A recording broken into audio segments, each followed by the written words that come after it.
Catholic monarchy? I personally think it should be.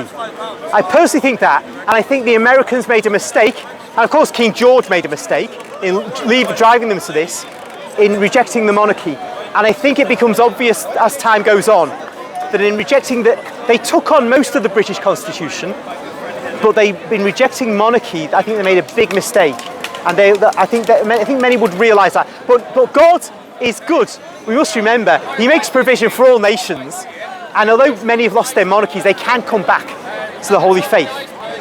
They could have strong presidents, they could have strong parliaments.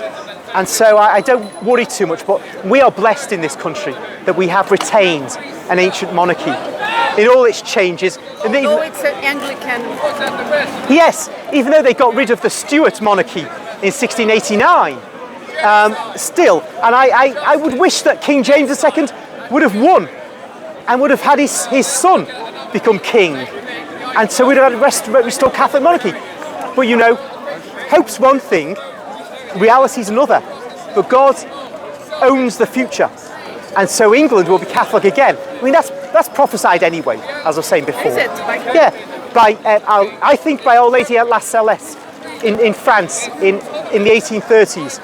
Because although she didn't mention England by name, she said a great nation directly to the north of her, north of France. England's got to be. And then Saint Dominic Savio had a prophetic statement about England as well. So I think it has a special place. So I'm very hopeful.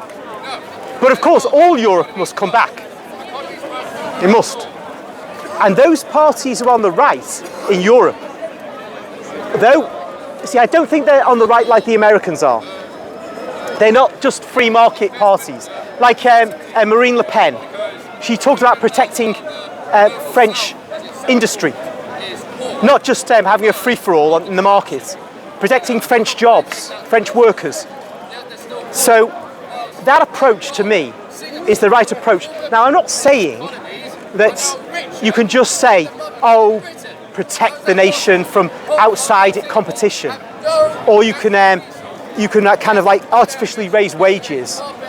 I'm not saying that I can give an answer in relation to the minutiae of economics, because there are real valid free market arguments for a prosperous economy, to give prosperity to the entire nation, if not the entire world.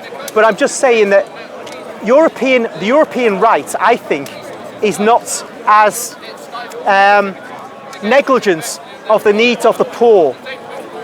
The European right is more in line with Catholic social teaching than the American right.